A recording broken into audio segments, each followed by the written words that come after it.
Los Angeles में आतिशबाजी के बायस 12,000 से ज्यादा घर और इमारतें राख का ढेर बन गई।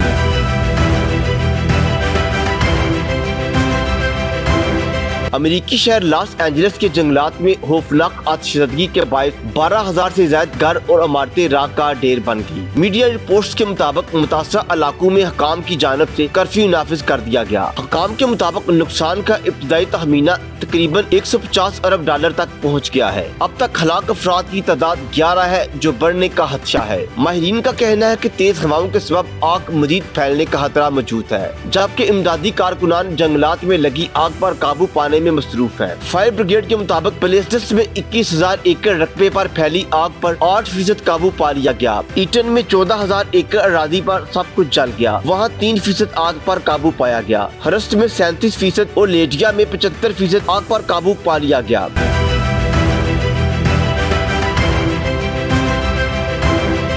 हॉलीवुड के कई फनकारों के घर लॉस एंजलिस में लगी आग से राख का ढेर बन गए। फिल्मी दुनिया के बड़े नाम एंथोनी हॉपकिंस, जॉन गुडमैन और माइल्स टेलर जैसी शख्सियात के मकानात आग की लपेट में आ गए। दर्जनों दीगर सितारे और इनके पड़ोसी इस सोच में मुब्तला है कि उनके घरों का क्या हुआ। हॉलीवुड सेलिब्रिटीज अरबों रुपए मालियत के घर हाली छोड़कर दीगर इलाकों में मुंतकिल हो गए। बास इलाकों में लूटमार के वाकयात भी हुए हैं। सूरत हाल से निमटने के लिए हुकाम ने पैलिसेड्स और एटोन के इलाकों में रात के वक्त कर्फ्यू नाफिज कर दिया। हवा का दबाव कम होने पर अब फायर फाइटर्स को आग पर काबू पाने में किसी हद तक कामयाबी मिली है।